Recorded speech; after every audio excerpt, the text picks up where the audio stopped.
Hey, you filthy carnies. This is a new episode of Halloweek, and today I'm talking about Carnival of Souls.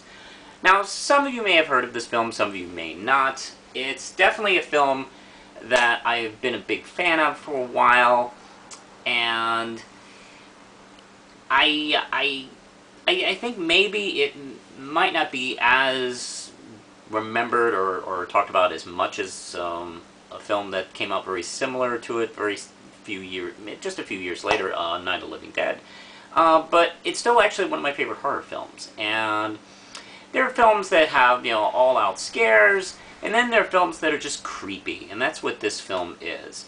Carnival of Souls came out about around '62, I think, and it's a small budgeted film. It's basically a B horror film, but it uses pretty much the budget of any other crappy B film. It really actually does something with it. This is the difference a director can make with an actual idea and vision and style, as opposed to, I don't know, like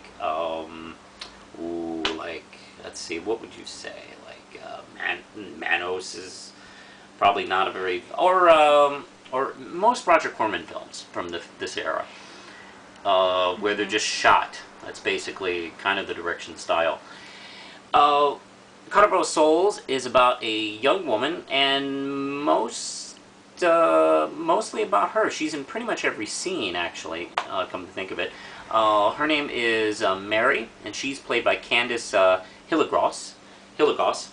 And in the first scene, she is in a car accident where no one else survived except her, and it fell into the river off of a bridge. The two other women in the car disappear, and she reappears hours later, where probably that would have been amazing. It's like, wow, she's here. I mean, they're dredging the river, everyone's there, she's been gone for hours, and she just kind of crawls out of the lake. Like, wow, it was weird. I don't know what happened to me.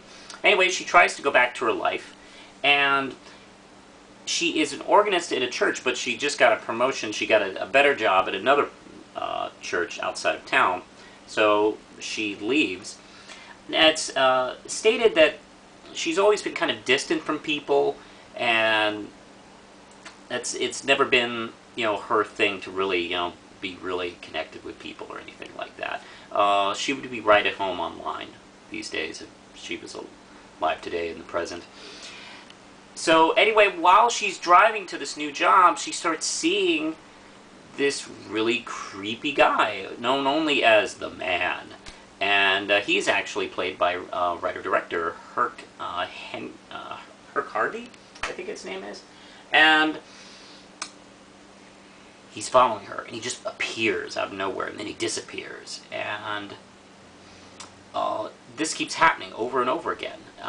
No one else sees the guy, and she's filled with visions of him and then other creepy people following her, looking very zombie-like, very undead.